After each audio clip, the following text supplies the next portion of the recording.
How can we find truth, healing, and abundance in today's world? And how can we build meaningful relationships to co-create the new earth? We explore these and other questions from the heart chakra of the world, Glastonbury. And we use our Lemurian Starchild Oracle as a template. I'm Mikael Kroon. I'm Leanne Carpenter.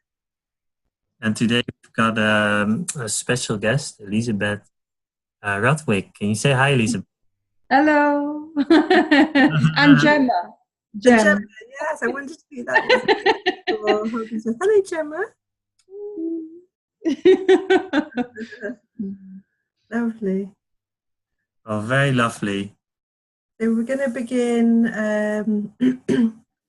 a little bit of toning to help us attune to our Lemurian selves and call in our light family, light families. And we're just dedicating this space as well for the highest good of Elizabeth and the highest good of everybody watching and ourselves, for the new earth.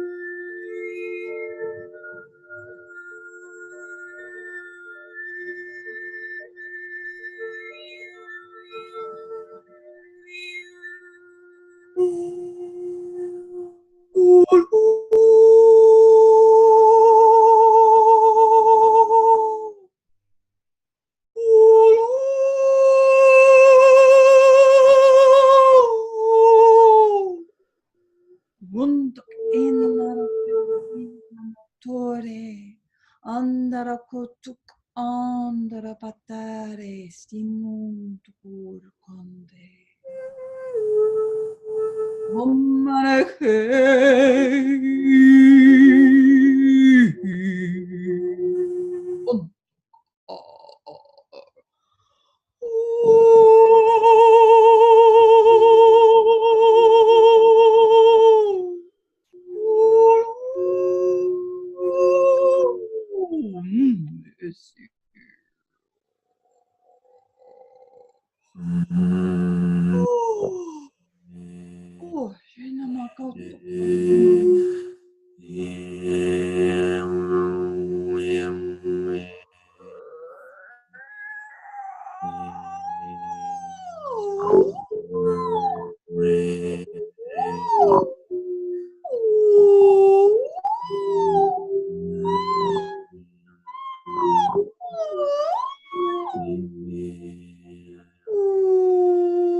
What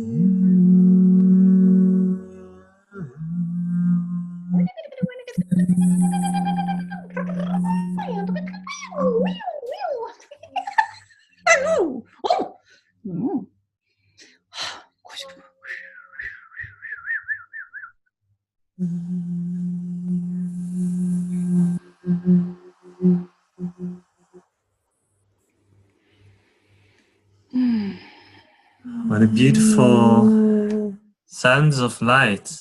Lovely. We got the fairies in at the end. They were doing us. Lovely. Some dragon. Yeah. And whale, of course. And whale. And definitely dolphins as well, wasn't it? Yeah. Yeah. Very lovely. Beautiful. Thank you. Nice to turn together, isn't it? Yes. Allow these frequencies to resonate and play and express. Yeah. And come and meet and rejoin again. Yeah. Yeah, definitely. Yeah, because there is no like separation in the light. It's welcoming, isn't it, of all the different expressions of the light. Yeah. Okay.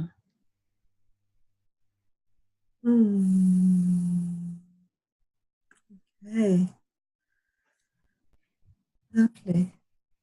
So we want to do some cards together to explore Starchild Okay. together.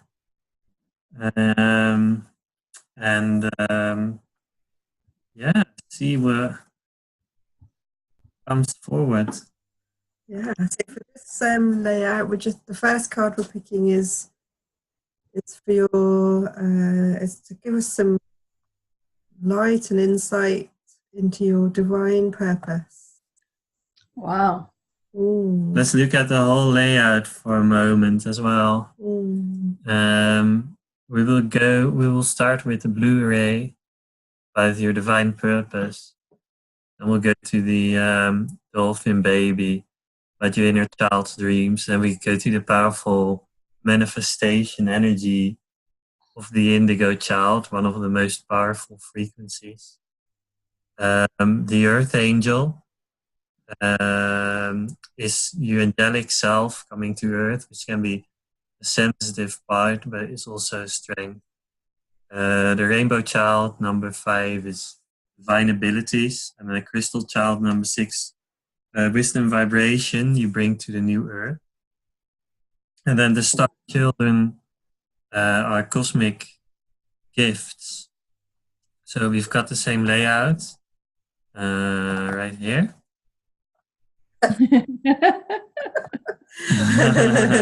As we do my pull down yours. Okay, card and see if it resonates for you. Okay.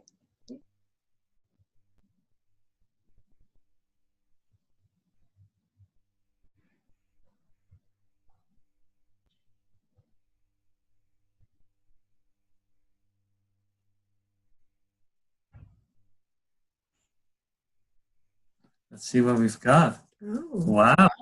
Okay. We've got a storm. Wow.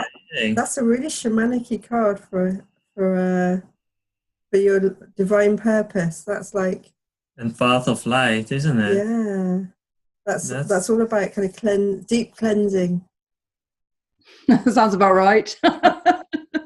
And probably, for it's about surrender. It's about the deepest kind of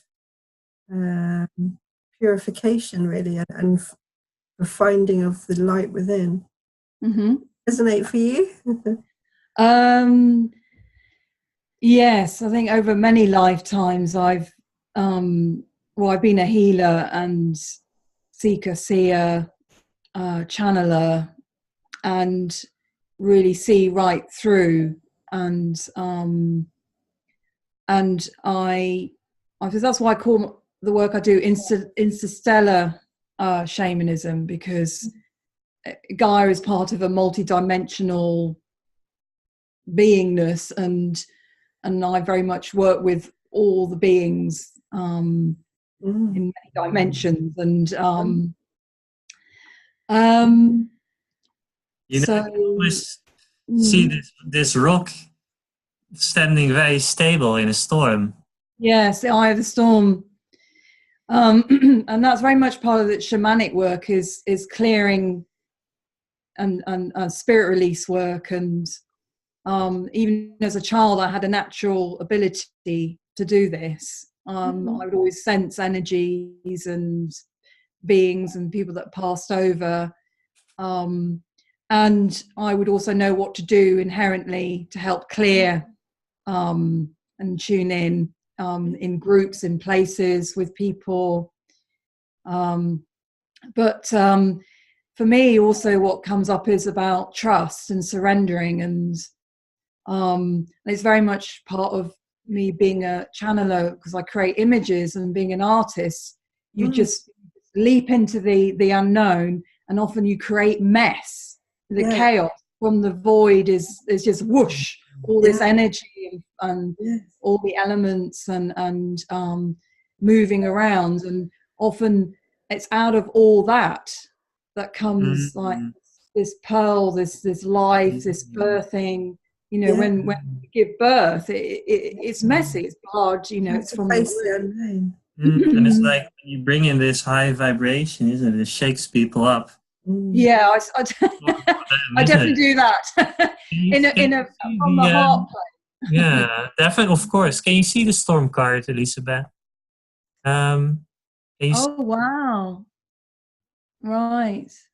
Yeah. You've got fire, violet fire here, and water here. Yeah. And then you've got the element. Yeah, and then you've got a lot of like lightning. The throat chakra.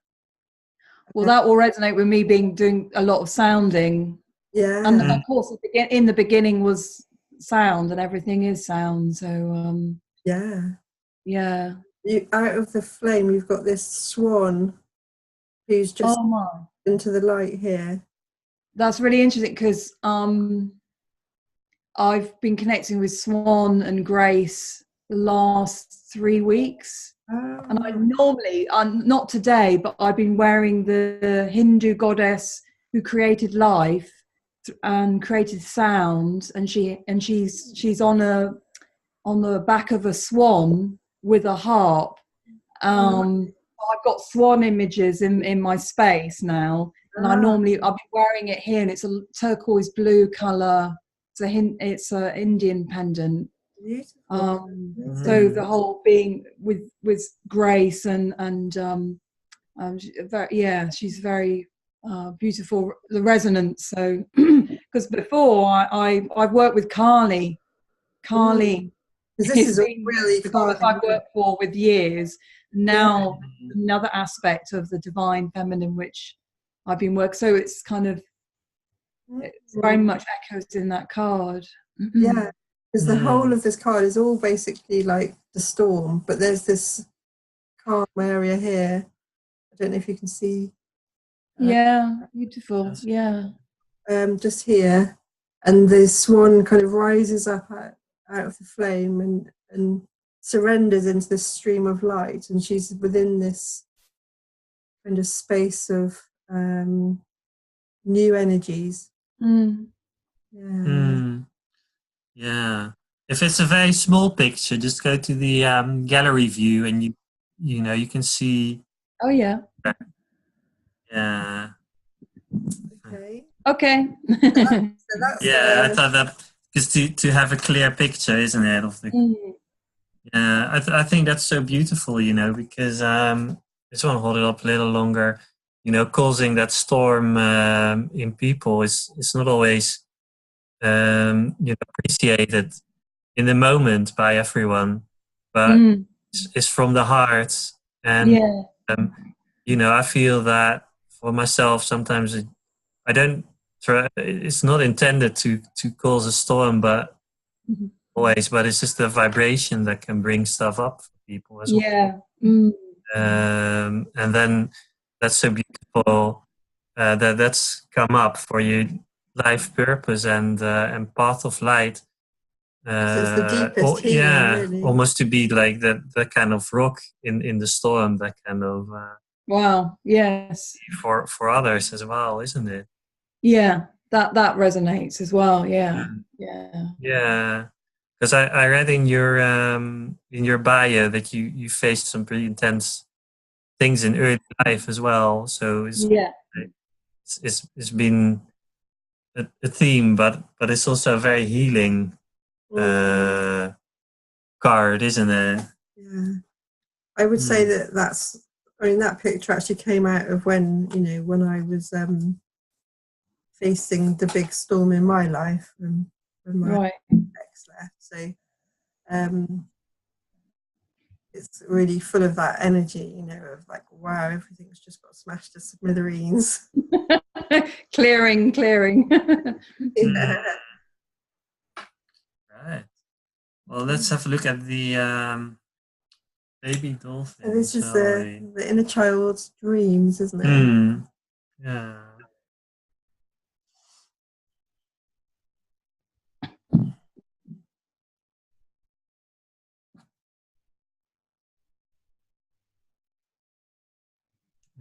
What's coming out of that? I get like a tone in my ears when it's the right one, but it's not in my ears, it's in my heart.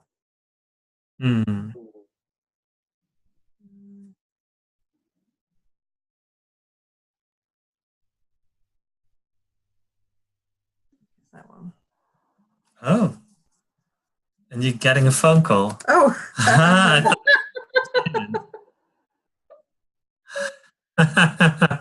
Oh no. Wow. Beautiful.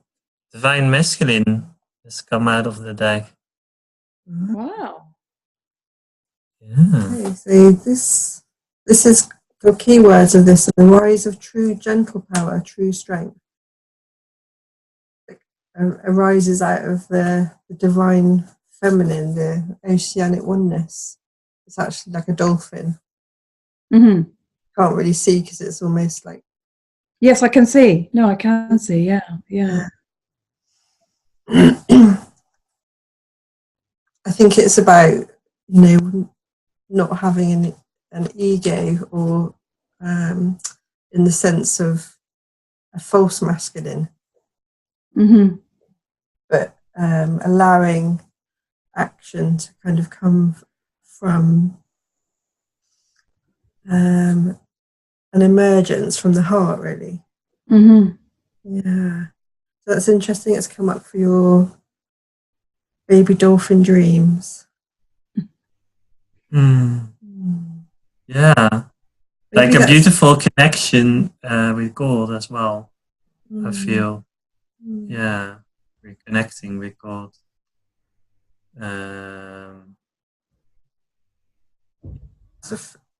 Yeah, with the dolphin as well, flowing in a stream. So going with a flow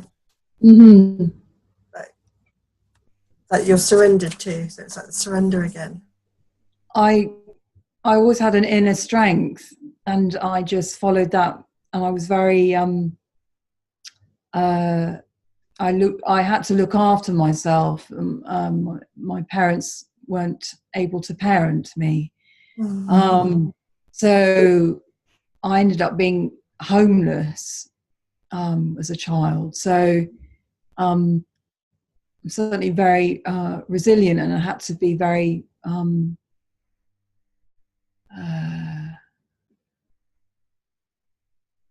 sort of trusting, and but I always had that inner connection to spirit that I was shown before it all kind of fell apart in a way, the home, which was always a bit wobbly anyway.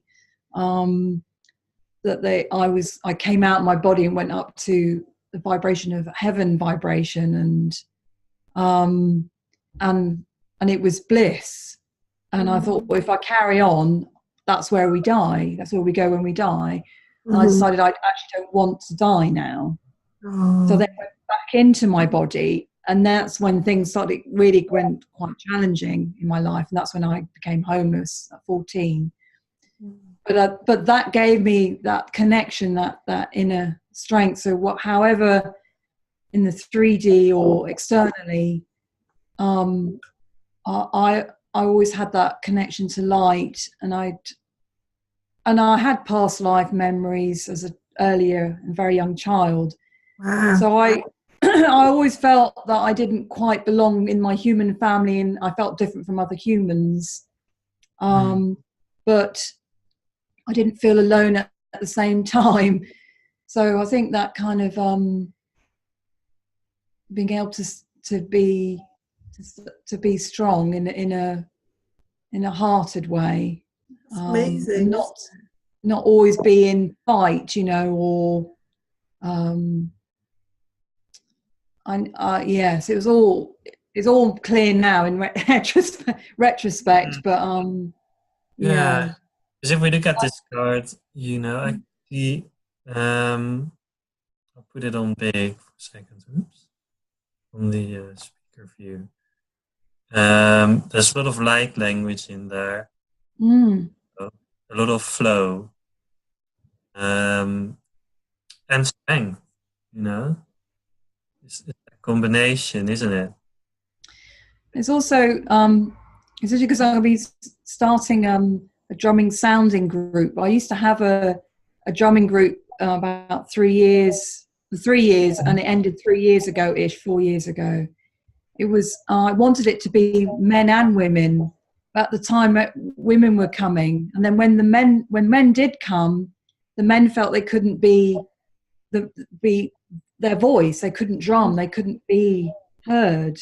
And the women felt the men were too much, but I felt the men were really kind of keeping themselves small. And I've always felt that I'm not transgender, but I'm very happy. I'm a woman. I'm in a woman's body, but I'm very connected to the masculine. So now it's wonderful. I feel more men and more women are coming together, wanting to be in unity, and there's a more rainbow awareness of gender fluidity around that. The group I'm going to start with is going to have men and women, and there's some gentle men that are coming. And women, holding that strength that could be masculine inside, and it just feels much more fluid. That's been one of the callings I've had, to help heal that separation, that polarity that we have. With the divine, I think masculine, androgynous is what my feeling is, and a lot of the star seeds. I think in the light we have a gender. Yeah. We're kind of both a beautiful divine mixture. Yeah. Whether we were in a male or female body. Yeah. It's so beautiful to be in a space of freedom and expression, isn't it? Where you can sort of hold that space for each other's expression as well. Not be scared of yourself or others, isn't it? Yeah. Because I had, this is a long time ago, but I was singing a song with a lot of women, and I was the only man one time, and I felt a bit overwhelmed. Someone said to me, you just gotta listen to your own voice. It doesn't really matter how loud it is. Yes. That made me feel safer.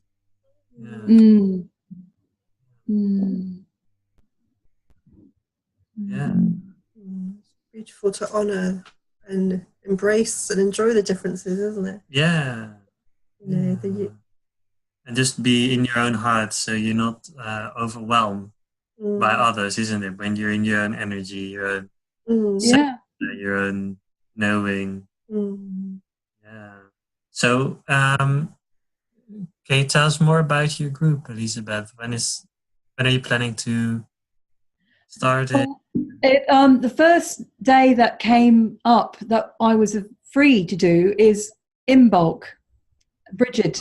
Right. And water, talking about polarities. Yes. It'll be the first Saturday of every month, and the first one I'm doing is on the 2nd of February, which is in bulk. first beginnings of spring, but very much the goddess of the British Isles and Hebrides. I've been to Hebrides 3 times because it's the bridey, the Bridget energy up there, and the light. So yes, and you don't need a drum. I've got drums, I've got rattles.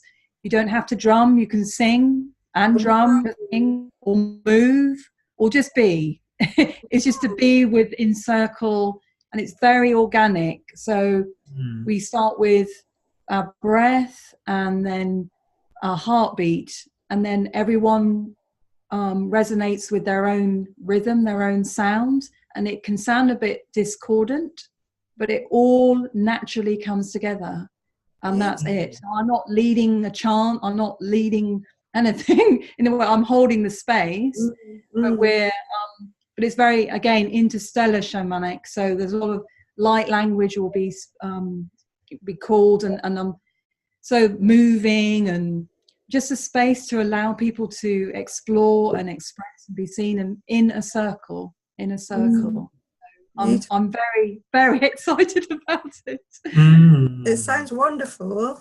Where about based, Elizabeth? London, North London. So it's going to be Highgate. I'm in a lovely little, it's part of this old library. So it's self-contained, the space, and really got loads of cushions. It's a wooden floor. There's no other, you just hire that whole space. So you're not disturbing anybody. And it's run by volunteers. They're a really lovely group. And it's right near the Heath. Lovely. Yeah, so it's a really, really lovely vibration. Sounds beautiful. Lovely. The cards are really burning in my hands. Okay. The next one. Okay. Let's have a look. That's going to be the indigo energy. Oh, wow. Oh, stepping stones. Oh. Can you see that in the back? Yes, yeah. Wow. There's a dragon in the background next to a pyramid hill. Oh, wow. Front, just here. Having a little fly around and explore. And mother's watching, but not trusting. Oh, right. Yeah. And then there's the stepping stones are in the corner here. Oh. And they've got light language on them. Wow. They're crossing over to a place where there's a being of light. And there's all these lotuses opening at the front. It's amazing. And you've got the water disappearing off into the distance. Yeah. Into the light. Wow. Yeah. So what's your sense of the indigo energy? I've always been like a traveller, so in this lifetime, and now I know because I'm very got blue ray energy so I've been everywhere pretty much. I'm an old soul, been at lifetimes here, and then many galactic star being places, and so I've continued. That's often, I think, people can lose that in the 3D matrix, that searching, that connection to manifest and learn and explore. And I've had that throughout. And part of that was my urge to remember my source and my soul note and my code and all the different places I've been and beings I've been. Yeah. But I think also I can be like a bridge for people. Be like, put the stepping stones like here's a stone. Here's another stone, because I can be a bridge for many people, many places. The way I work in my one-to-one or ANG groups, I'm very eclectic. Yeah, I get lots of things. I've been gathering loss. So and also I find a way there. I always find a way through. It's like finding the mystery path underneath. And it reminds me of St Michael's Mount in Cornwall, which I visited several times. There's the path that emerges out of the sea to the hill with the church on. Yes. And that's the point of Michael ley line that then runs right through Glastonbury. Yeah. So that's what also comes up. That was a beautiful quote. That really resonates with me. I was just going to say, when you were saying about you find a way to connect with all different people wherever they are, whatever energies they're bringing, where they're from, I thought that really relates to like the lotus flowers, all in different stages of opening. Oh, yeah. Or thought of before, even though I did it, but I didn't think of it like that. No, yeah. And the dragon is just been a theme, and it's coming out more and more dragon energy. That the dragons there. I've been to Wales so many times because the dragon energy is alive there in the land. Yeah. I've been really working with the emerging dragon, like the collective Kundalini energy individually, and then also in the land near me there's a dragon that's woken up, part of Gaia. I keep taking people there and working with their own Kundalini, with the dragon energy in the land. So and if I look at these cards, Elizabeth, like after the storm, and the divine masculine, which feels almost like just being guided by God through the storm. It's like these stepping stones emerge, and you offer them to others. Yeah, as well. And the dragon, I always feel is like a metaphor for our higher self in a way, in some aspects, because it's very powerful, very strong, and it can go anywhere without kind of getting hurt. It doesn't get affected because it's got this thick skin, which I kind of think is like, knowing that you're the light and the consciousness of what you are, as a being, kind of gives you that immunity in a way to be able to go into different elements and to understand them, to understand how Earth people, humans are kind of made up of these elements that you kind of experience of them and like mastery of, because you can see the light within them. Yeah. The essence of them. And so it's like configurations to help people come to the light, really. And I suppose you've got earth, you've got the fire and the sun, and you've got the water, and you've got the flying dragon as well, like the air. And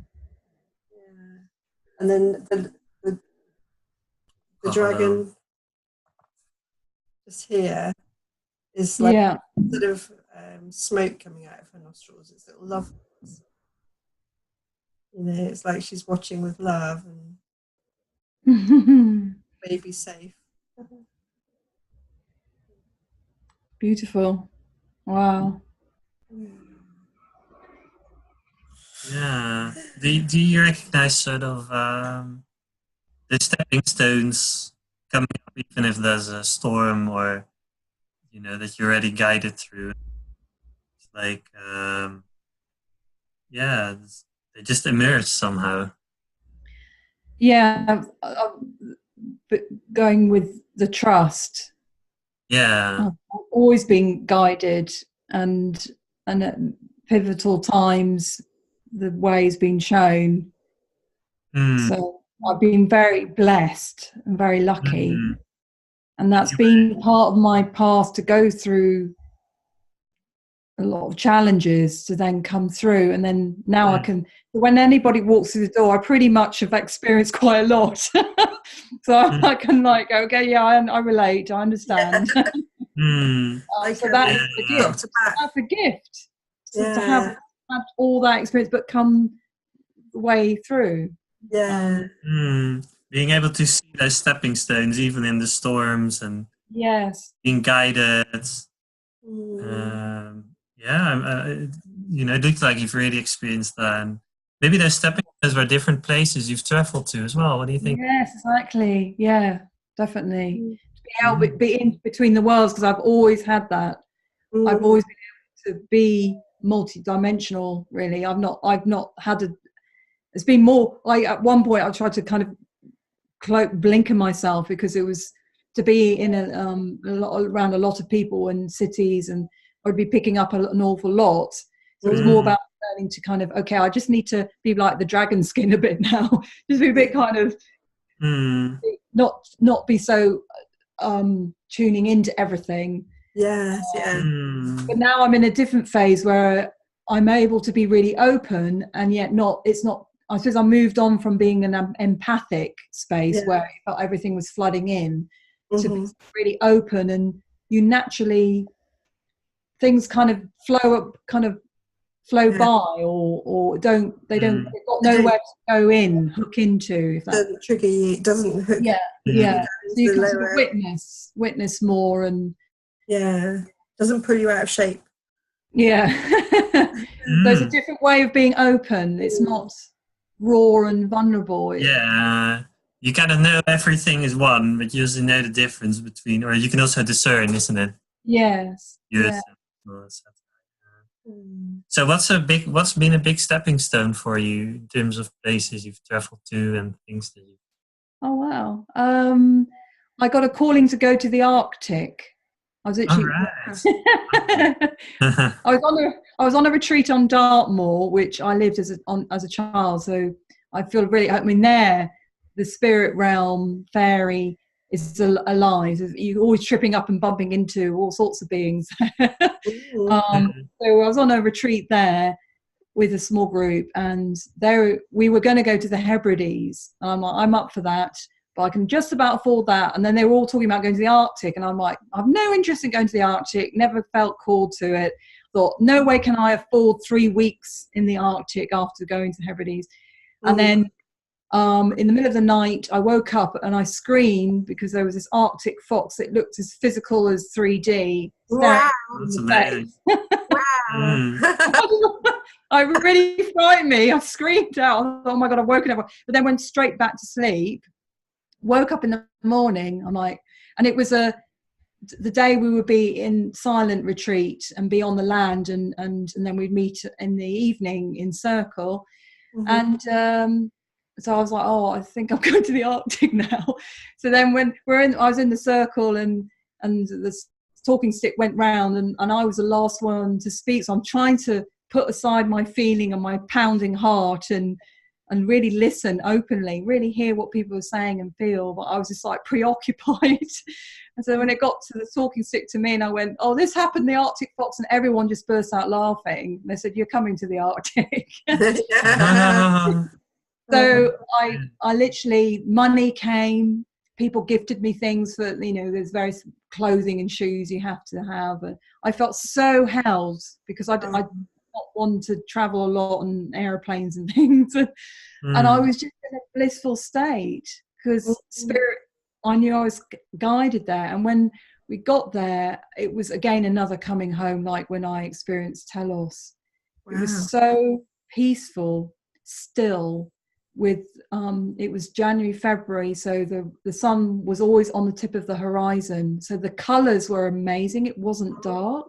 There were like reds and pinks and oranges in the sky continuously, with amazing auroras and I saw snowflakes I've never seen that were huge, and diamond shapes and all different. And I felt I'm walking in starlight. This is the Milky Way. And I had past life memories there. We worked with Sami healer while we were there. And then I knew on the last day it was going to be the Aurora Borealis, or whatever you call it, the Northern Lights. Yeah. And that, it's beyond, I can't describe. I can't wait to see that one day. It's transformative, multi-dimensional. It's profoundly beautiful. The energy builds up over days, and then the colours, it's physical, it's divine spirit coming in physical. It's celestial realm coming in. It's Mm. angelic. It's across the sky, and you're lifted up. Completely, your whole being is transported. Wow. So the beginning and the end was extraordinary for the whole. So yes, the Arctic. That sounds so amazing. Beautiful. Brilliant. And Yeah. auroras, something about seeing just films and photos just touches me. Yeah. I just feel magical. Yeah, there was angelic beings within the aura. It was just. Well, that's perfect. The angelic, because we're going to go to the Earth Angel. Oh yes. This is your Earth Angel aspect. Oh. She didn't put it like that. I'll see which one it is.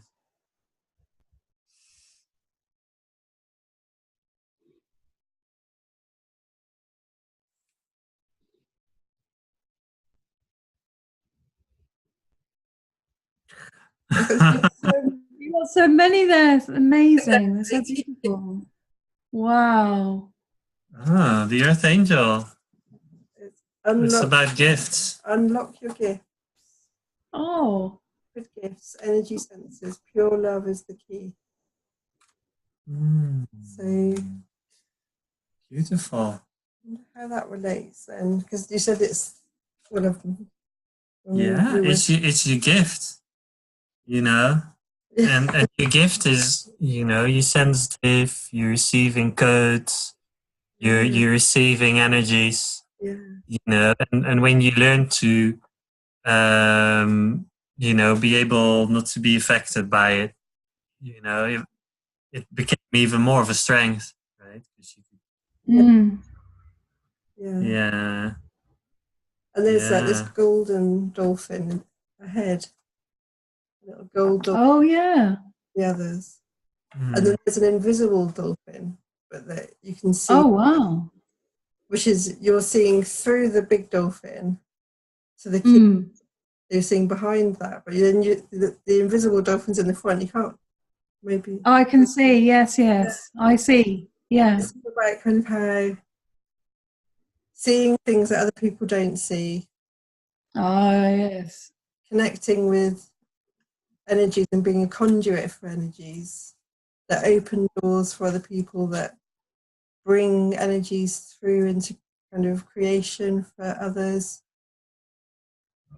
And obviously you're very creative. I saw your beautiful photographs, and you have such a great eye, don't you, for seeing beautiful proportions and compositions and the light and I was really impressed. I thought, thank you. I draw as well, so yeah. I saw you'd done a portrait of a Dharma. Telos. Yes. Absolutely gorgeous. Thank you. I hadn't drawn for about 30 years. Wow. And not physical resemblance, but after I journeyed to Telos, I need to have something that is an attempt of what I feel Dharma looks like. Yeah. It's really beautiful. Perhaps we can share it as well in the comments. Yeah, I can. Oh. Oh, you've got it there. Yeah. Let's go to your view. There we go. Wow. Yeah. Look at that. Isn't that wonderful? Oh. Those eyes. You feel the heart. That's so lovely. And maybe that's when you know you unlocked a lot of your gifts when you connected to Lemuria, isn't it? Yes, definitely. That's when come on then, come on then. Sorry, distracted. Come on then, up. Yes, definitely. Because that's very where the creative pulse is with the Lemurian. So the singing and the artistry and the movement, and definitely. I'm like that with Lemurian energies. When I first connected with Lemuria in meditation, I just had to express it. I just knew I had to express it in every possible way that I could. And it started with jewelry making with aquamarine and rose quartz, which kind of carried the energy that I felt. Oh, wow. Yes. Yeah. And then it's kind of carried on really in lots of different ways. And obviously the card deck as well, trying to share some of that feeling, because I feel that everyone will resonate with it, because for me it feels the most natural thing in the world, that is like a natural way of being for everybody. Yes, exactly. Yeah. It's just being in the heart really, and through the heart, being connected with everything and everyone, and with the light, with consciousness. Yeah, like you're an angel for others, isn't it? Yeah. So we're gonna have a look at the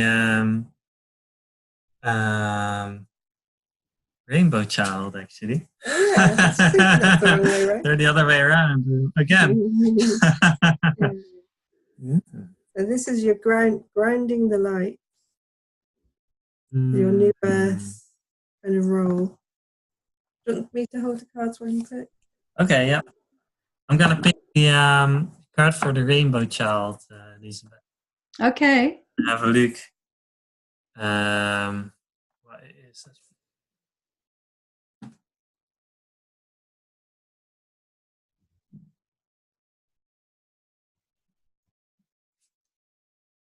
Heaven on earth.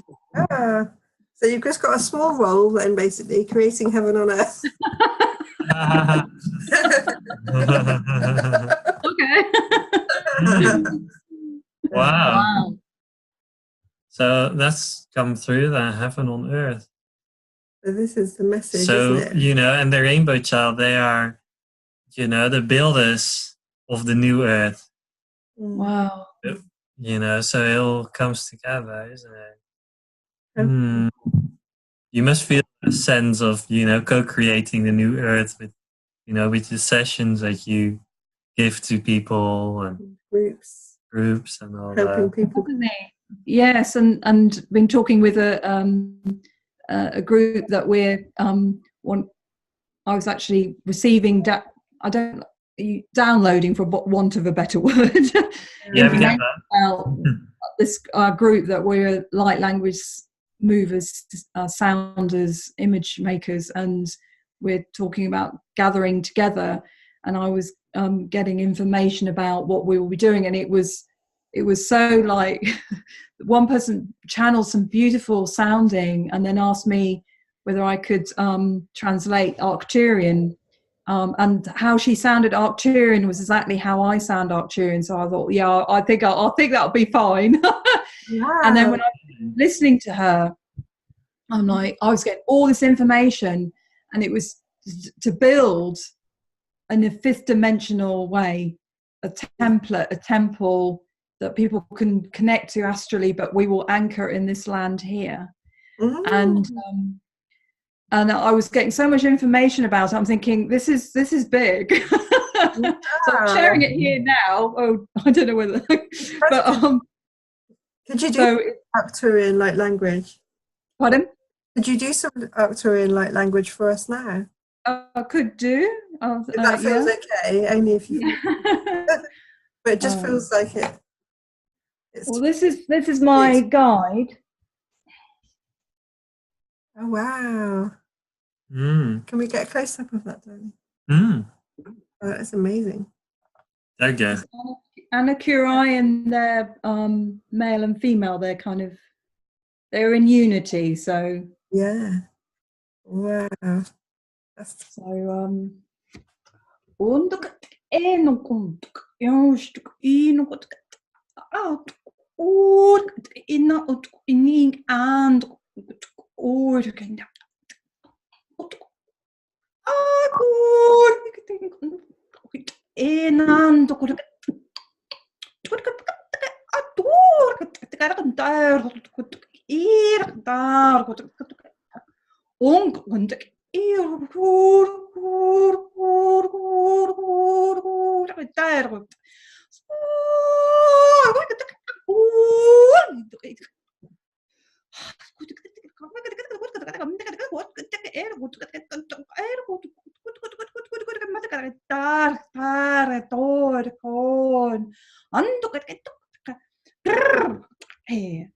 What actually comes through is so fast. That's me slowing it down.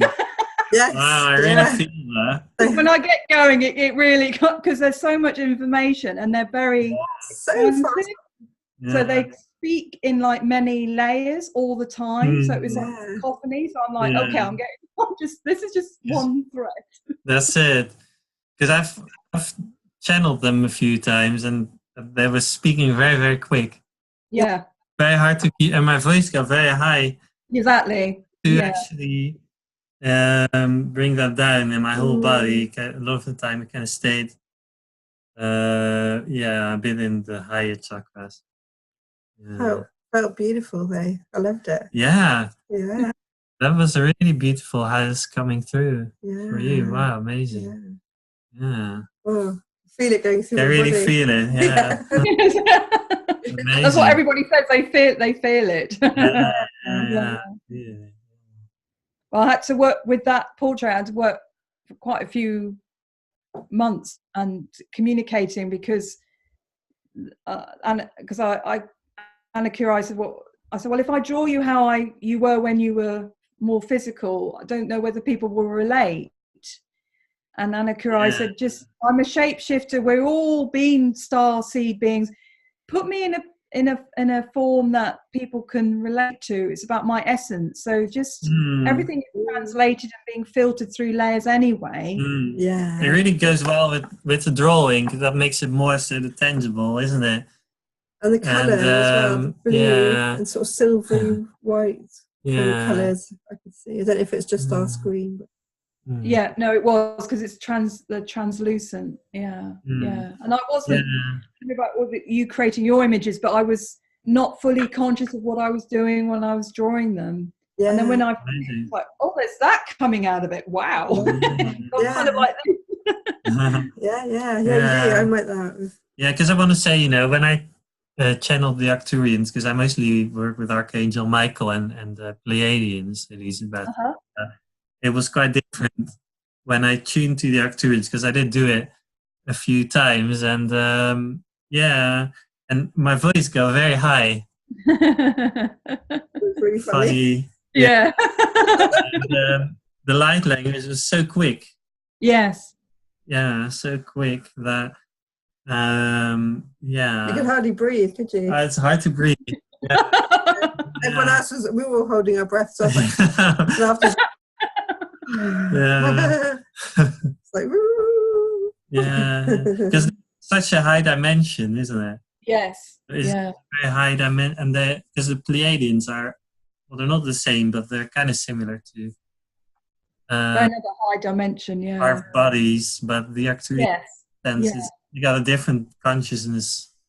But their assistance to the earth is so beautiful, isn't it?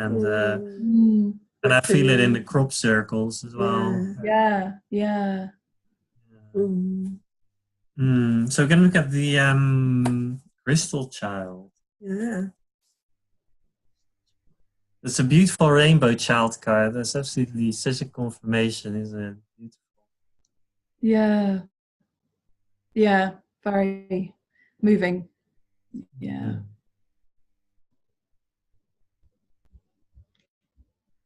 What's coming through there? Oh, beyond cycles. Right.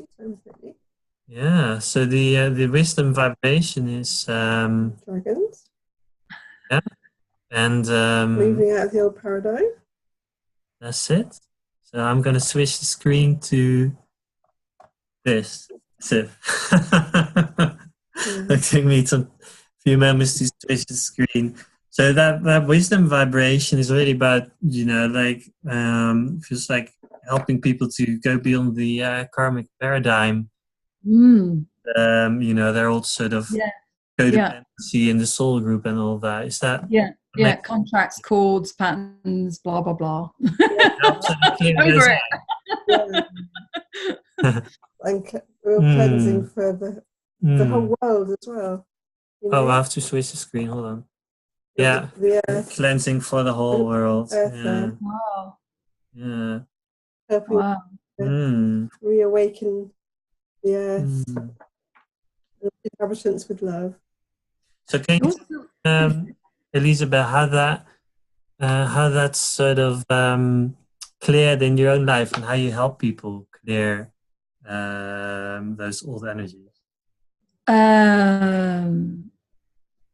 Lots of different ways. I'm quite eclectic, so depending on where they're at. I work very much with the Akashic realm and keepers. So I work also either journeying for them on their behalf or with them. I take people to the Akashic realm. I also work with people in their body with the portals chakra. Because often we hold all those patterns, cycles, beliefs, emotions, past lives in our body in these chakra centers. And I think very much a lot of our learning about human beings is the emotional layer. So learning to be mindful and then mindless. So shifting from that we were talking about before. So I kind of, the way I work with people is kind of a coaching, guiding, exploration. There are various tools that I work with, healing tools, energy, and I've been shown different tools, but I like to empower people. So it's like, well, this is what I'm doing here, so you can go away and do this.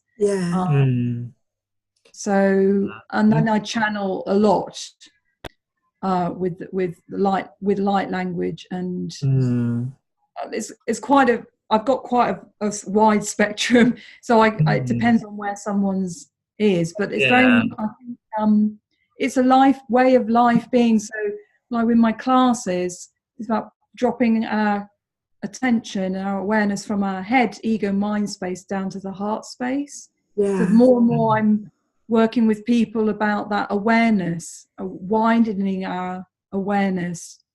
So when I see that card, I see it's kind of going to the core DNA and beyond. Actually, it's going right to the nub of the real substance of life. So there's also, if you notice, there's like a wormhole that the dragon's into and out of everything. And also it's changing direction as well. As if, you know, it can really turn things around.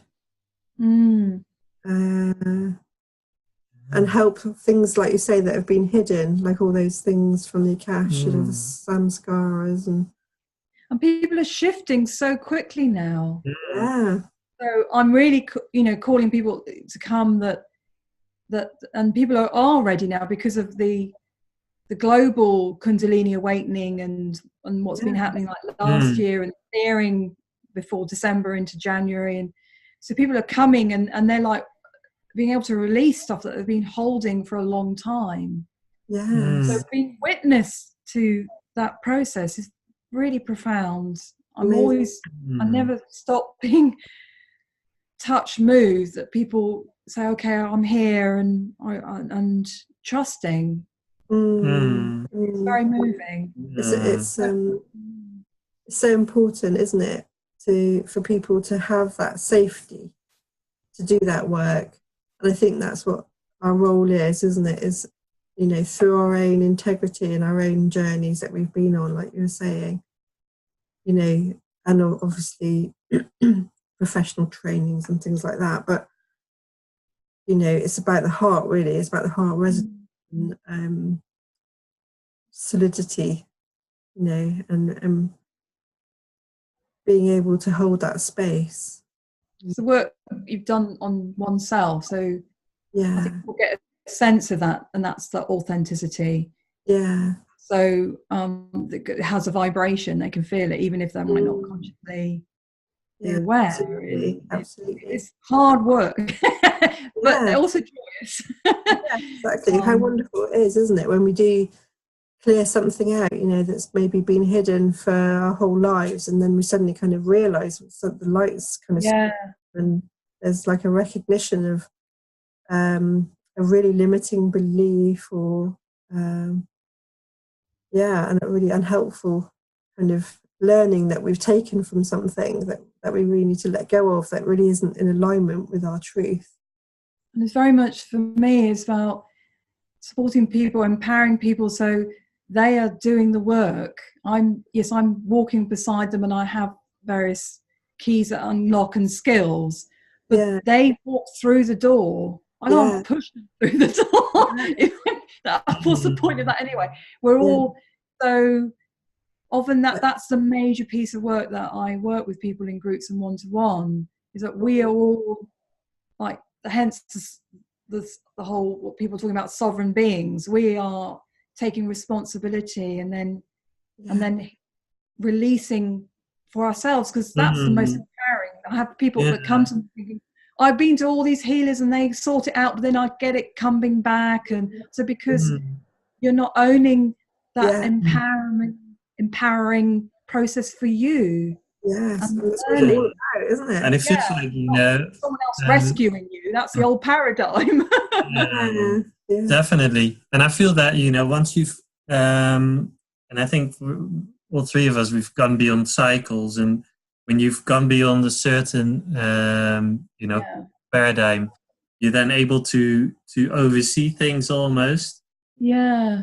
Sort of where others are at. Whereas, you know, like sort of 10 years ago or 15 years ago, I was right into sort of a soul journey for a big part, like, you know, like a journey that was kind of directed by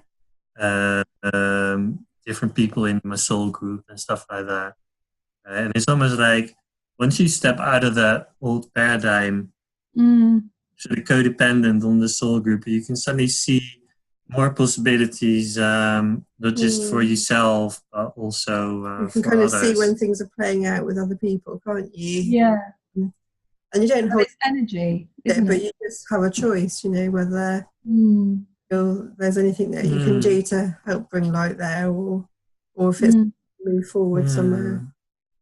Because everything is energy, and when we start seeing that, we can stand back, and we're not hooked into it, or the old paradigm of karma and I don't know, whatever, however we frame it, or get involved in it. But if it's all, and I've been able to experience and witness that more and more, everything is energy. So whatever the thoughts, the emotion, the dynamic, the environment, the situation. And when we start, oh gosh, I can feel that vibration. So even, I don't know, a few weeks ago, I was walking and nearby my home, and these two people were in an argument. So you can very easily hear the tone of the voice, but then through that you can feel the vibration, and you can start opening and sensing that rippling out, or how it is resonating in their body, on the relation, how it was. They were so hooked in. One person was trying to really contain and really calm, but was livid, and the other person was shouting, and just feeling the different vibration and what was going on between them.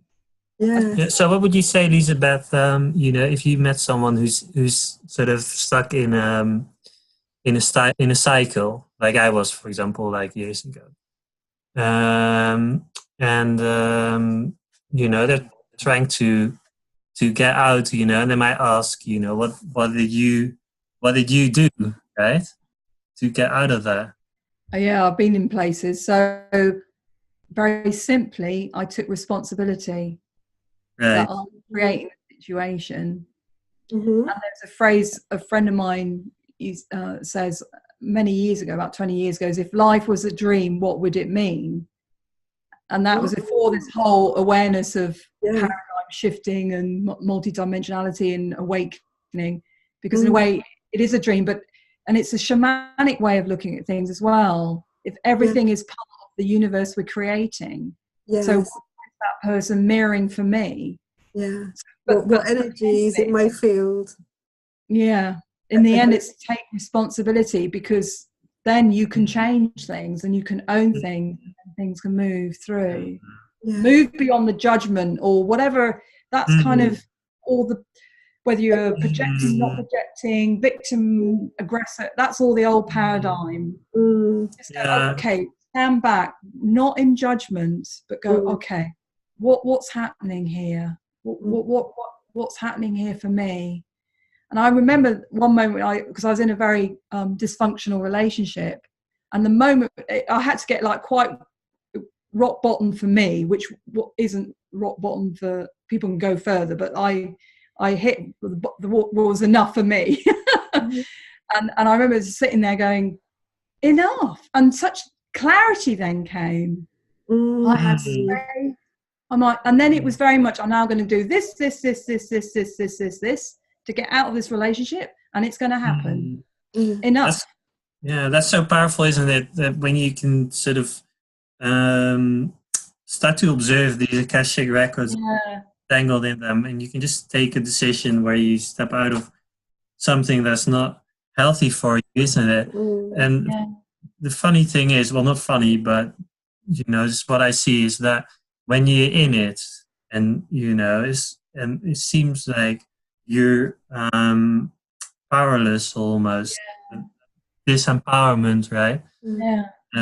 But it's almost like someone, if you meet someone who can just sort of help you turn that key to unlock the door, right? Or open the door, you can choose if you step through it, isn't it? Just showing someone a different possibility, and you don't need to be enlightened to walk through that door. You don't need to be special to walk through the door. Simply, seeing the possibility where you don't need to be stuck in that kind of old paradigm. Yeah. And the other part I realized was that I was completing a cycle of the karma cycle, or the ancestral, how you want to frame it. I needed to live the other flip of the side of the coin. So I needed to play out the role. My mother was with my father. My father was very abusive and violent in every which way. Unfortunately, he's a troubled soul. Well, not his soul wasn't troubled, but his human being was troubled. And my mother was too. And so I ended up replaying the pattern, but I could then, from that, I could see from a different perspective, not from a child perspective, but from how this pattern gets replayed. And I ended it though, whereas my mother didn't. So I ended the ancestral pattern of that dynamic between men and women, victim and aggressor, because they were both victim and aggressor, both of them. Yeah, it sounds like you needed to express yourself in order to go beyond that pattern, isn't it? Because sometimes these feelings can be sort of pushed down, and then when you express it, you can kind of start to observe it and way, isn't it? Yeah, because I think these energies from childhood can just be in our field. Yes, yeah. And just attracting in similar situations, so that we do bring the light to those wounds within us that we may have had to shut off. Yeah, we keep playing it until we're like, okay, I get it now. And that's what it's about, really, isn't it? It's bringing the light into those places that have accepted as normal, or as we've accepted a limitation in our view of ourselves, and that's why we've kind of thought these energies and these patterns and dynamics that aren't good for us are normal. Yes, yeah. Not actually our deepest truth. No. Right. Yeah. Again, guys. Let's get the Star Children.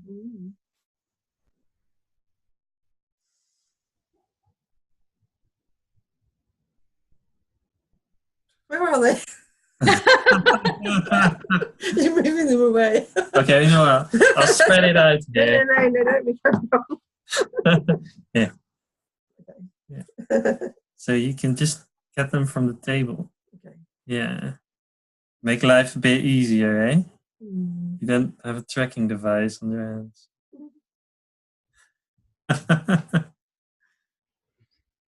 Galactic gifts.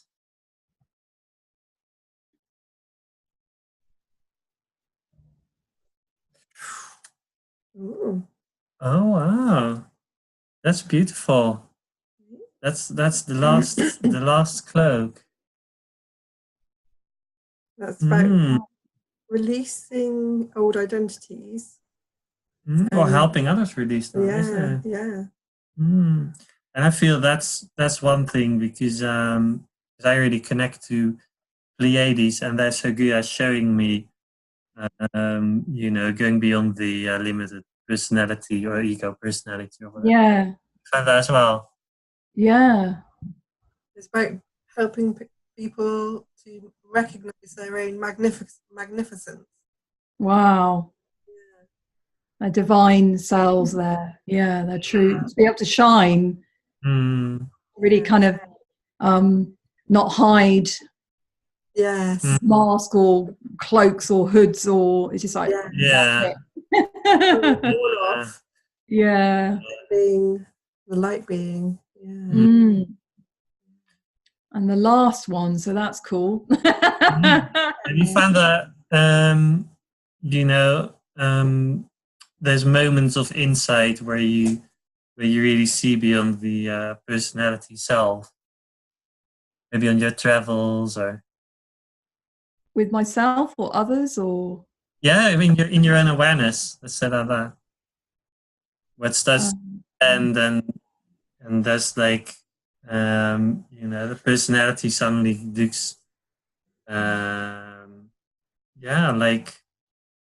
a part of the all, but there's so much more, isn't there? Yes, I when I actually connected to my source star seed, where I was actually seeded, my star seed essence, I was actually formless. They're so high vibration. They were not in physical form, and my ego had what I call a wobble, had a wobbly, because my ego self, my human self, just couldn't. I'm like, what? Oh, shit, basically. And then I had another connection that I realized in ancient Egypt, I'd been that star seed self. I'd kind of managed to, even I'd lived in Lemuria and Atlantis in a human form, and I've been a fairy form and all these other forms. But in ancient Egypt, at that point, I actually was my star seed essence. I saw myself as a clear, like crystalline being, like see-through. Wow. And that threw me totally, because I thought, no one's ever said anything that's possible. What am I meant to do with that? What? And my ego literally had a tantrum. Once I got over that, because it's wonderful, I thought, wow, that's amazing. So it's not, again, it was reminding myself, our journey isn't linear. Multi-dimensionality, we do move back and forth. The timelines, I don't know, not the timelines, but in a way, the dimensions are not linear. So I was able to, I don't know, move between, and suddenly my soul was just pure vibration at that time in ancient Egypt at that time. So in that temple situation, they were holding a vibration that could resonate, so then I could be this being. And that really that kind of threw me. Wow, that's so cool. So that almost you were able to kind of form an etheric body. Yes. Temple. Yeah. A body of kind of transparent light, and it was your essence in a kind of bodily. Yes, and then they could see me, and I was resonating. So that is possible here. And I'm like, whoa, so I have, and other people would have, many of us, Darby, have managed to do that in the past. So we can do that now. Yes, and who knows it's possible. Yeah. I mean, many years before, I spontaneously shape-shifted when I was healing with somebody into bear spirit. Mm-hmm. And so I work a lot with bear. So that still happens where, because working shamanically, you don't have an attachment to the physical or your ego. So you can just shape-shift. And so when I've had this happen 3 times with people where I shape-shift into the bear energy, and they can feel like the huge paws and the so cool. I think that it's when I'm able to let go of that ego mind attachment and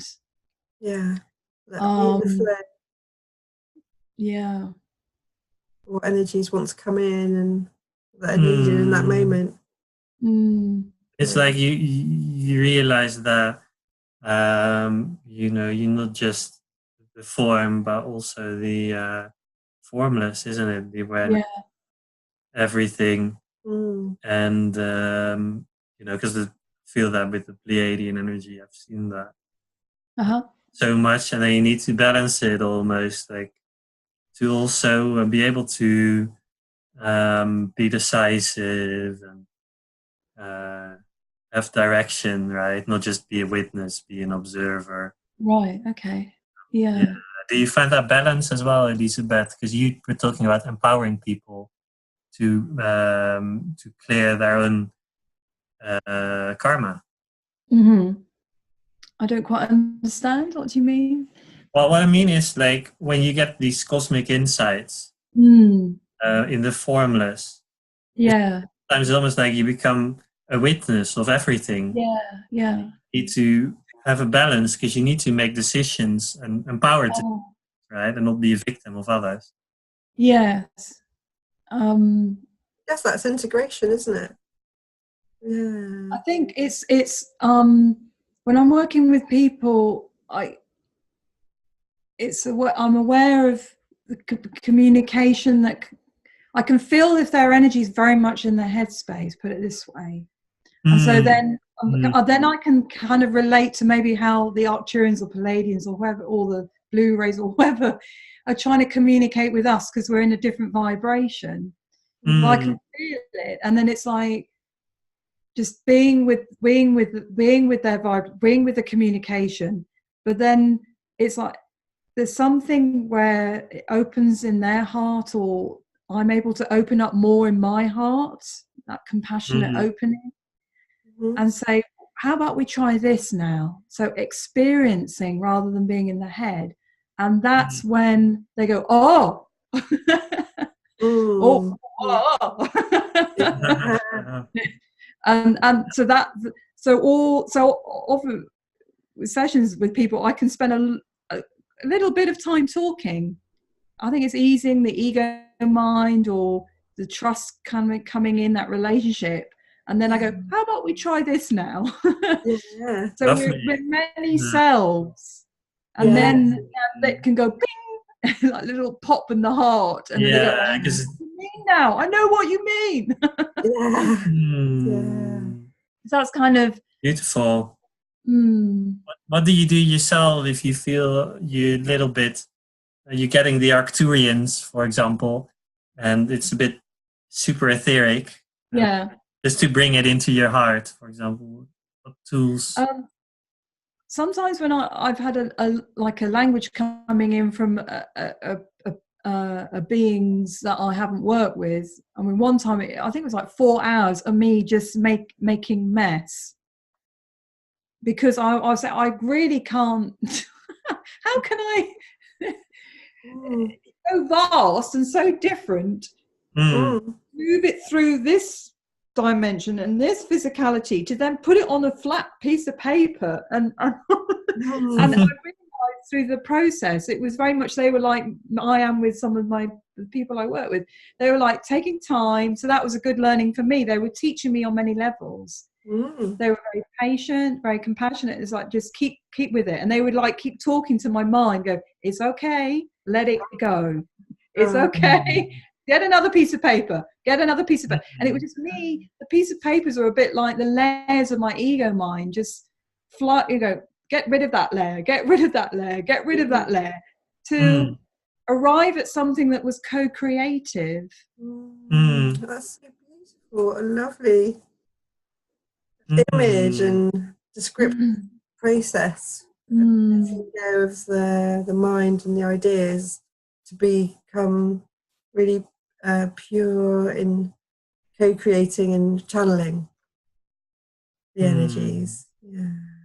Wow, I feel beautiful heart sharing. So heart. Your pack is absolutely amazing. Thank you. Thank you. I'm definitely going to like a spiral. This layout is like a spiral, so it doesn't get yes, I can see in a linear kind of circle, but it just expands out.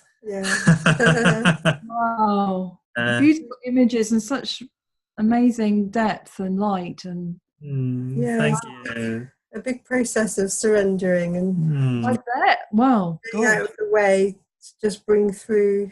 Yeah, I didn't know what I was drawing at the beginning. Right. Wow, that's amazing. Such a joy. Thank you, Elizabeth.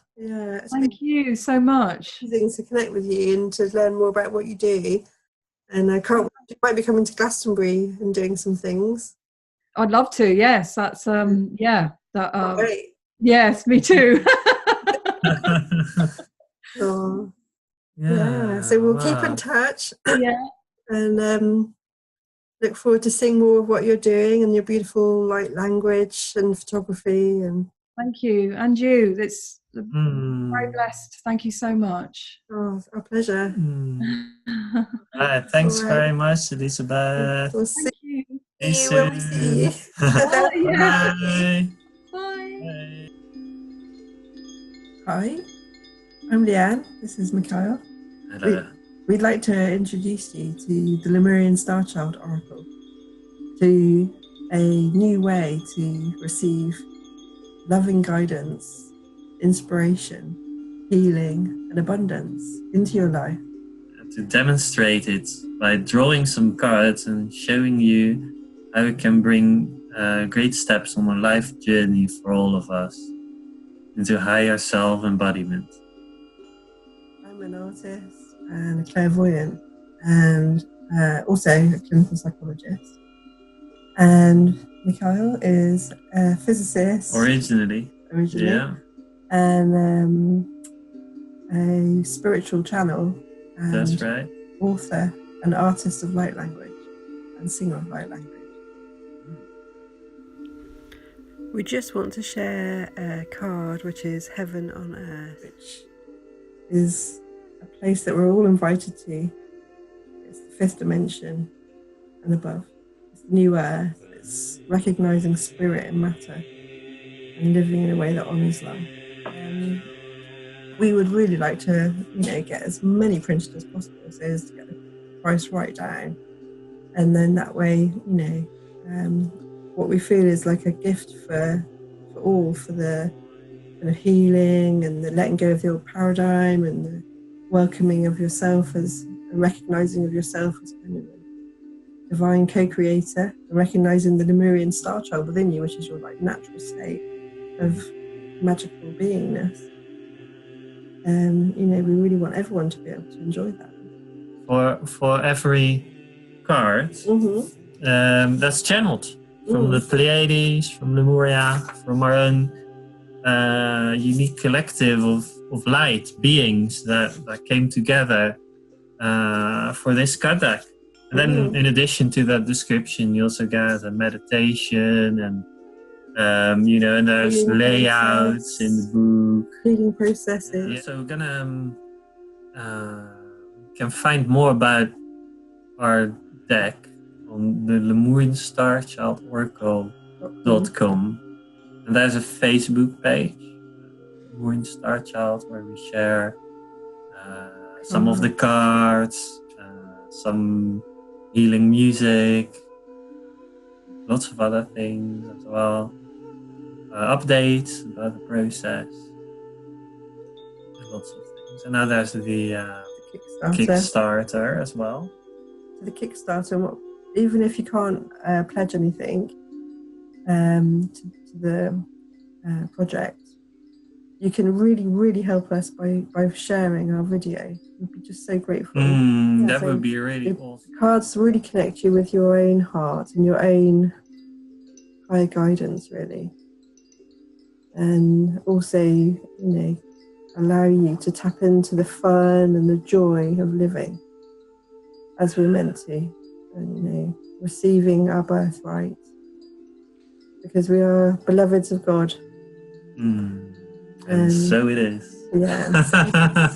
Thanks very much for watching, everyone. And do send us a message, send us an email, send us a messaging message, comment. We'd like to be in touch, to share love and light. Thanks very much for watching. Bye. Bye-bye.